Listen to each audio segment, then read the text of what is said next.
مرحب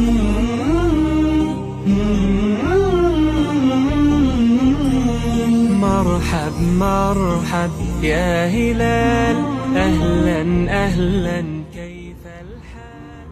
Assalamualaikum warahmatullahi wabarakatuh. Alhamdulillah, segala puji dan syukur kita panjatkan kehadirat Allah Subhanahu wa taala. Salawat dan salam senantiasa kita curahkan kepada suri teladan kita Nabi Muhammad sallallahu alaihi wasallam.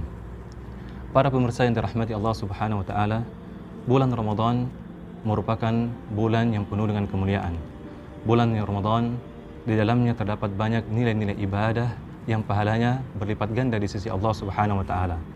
Di antaranya, menuntut ilmu di bulan Ramadan merupakan salah satu bentuk amal kebaikan dari sahabat yang mulia Ibnu Abbas radhiyallahu anhuma dari Rasulullah sallallahu alaihi wasallam dalam riwayat beliau dari Tuhan beliau tabaraka wa taala, wa in hamma biha fa'amilaha katabaha Allahu azza wa jalla 'indahu 10 hasanatin ila 700 dha'fin ila adha'afin katsira.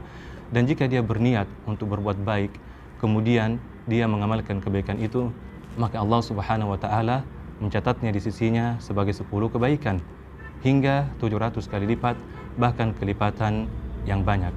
Ketahuilah ikhwani fillah bahwasanya ilmu yang terpuji dan terdapat padanya banyak keutamaan-keutamaan di sisi Allah Subhanahu wa taala adalah ilmu agama. Imam Ibnu Rajab al-Hambali rahimahullahu taala wa tayyiballahu tharahu dalam buku karangan beliau Fadlu Ilmi Salafi ala Ilmi Khalafi mengatakan, ilmu yang bermanfaat adalah mempelajari Al-Quran dan Sunnah serta memahami makna kandungan keduanya dengan pemahaman para sahabat, tabi'in dan tabi'in. Demikian pula dalam masalah hukum halal dan haram, zuhud dan masalah hati dan lain sebagainya. Maka jika disebutkan kata ilmu di dalam Al-Quran dan hadis-hadis Nabi Muhammad SAW yang berkenaan dengan keutamaannya dan keutamaan para penuntutnya, maka yang dimaksud adalah ilmu syar'i, yaitu ilmu agama. Sehingga dengan demikian kita ketahui kedudukan dan keutamaan menuntut ilmu di hadapan Allah Subhanahu wa taala. Apalagi jika dikerjakan di bulan Ramadan yang dimana pahala semua amal saleh Allah Azza wa Jal lipat gandakan.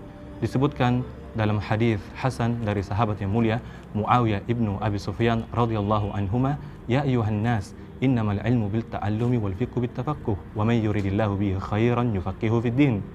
Wahai manusia, sesungguhnya ilmu hanya bisa diraih dengan mempelajarinya. Fikih hanya bisa diraih dengan cara bertafaqquh, yaitu dengan cara berusaha untuk menjadi faqih. Dan siapa yang Allah Subhanahu wa taala inginkan kebaikan untuknya, maka Allah Subhanahu wa taala akan faqihkan ia dalam agama.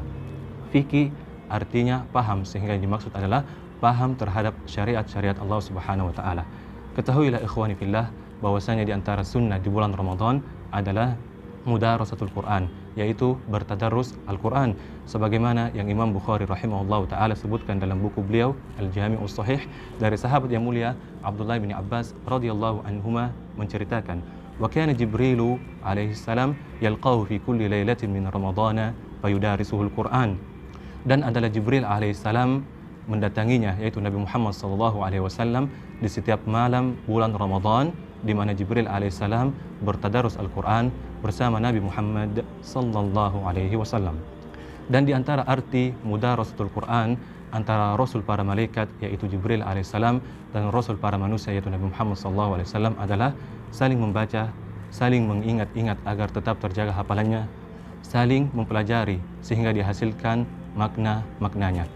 Dan di antara komentar Ibnu Rajab al-Hambali rahimahullahu taala adalah hadis ini juga menunjukkan dianjurkannya mengkaji Al-Quran di bulan Ramadan dan berkumpul untuk itu dan memperdengarkannya kepada orang yang lebih hafal terhadapnya. Dan di antara hal yang indah yang pernah saya dengarkan yaitu hafizallahu azza wa jalla al-mubayyana bihifzil mubayyani. Artinya Allah Subhanahu wa taala menjaga al-mubayyan yaitu Al-Quran bihifzil mubayyan, bihifzil mubayyin dengan menjaga al-mubayyin yaitu al-hadis dan bahasa Arab.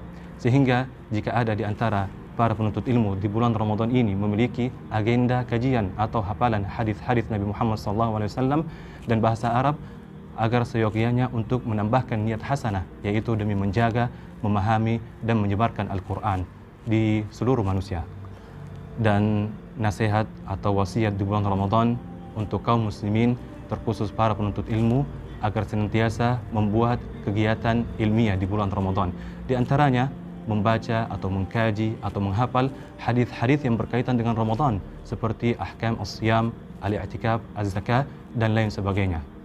Karena penuntut ilmu pada asalnya menggunakan semua waktunya untuk menuntut ilmu, baik itu di azminah fadilah seperti Ramadan maupun di bulan-bulan lainnya. Dengan catatan kegiatan ilmiah kita di bulan Ramadan tidak melalaikan kita dari kewajiban dan sunnah-sunnah yang ditekankan di bulan Ramadan seperti berpuasa, bertarawih, al-ikthar min qiraatil Quran, yaitu dengan memperbanyak qiraatul Quran, dan ibadah-ibadah lainnya.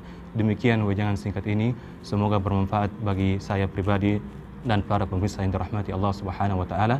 Wa asallallaha an yaj'alana mimman yastami'una al-qawla wa yattabi'una ahsana wa an yaj'alana khayra khalafin li khayri salafin wa sallallahu wa sallim ala nabiyyina Muhammad wa ala alihi wa sahbihi ajma'in. Thumma salamullahi alaikum wa rahmatuhu wa barakatuhu wa maghfiratuh.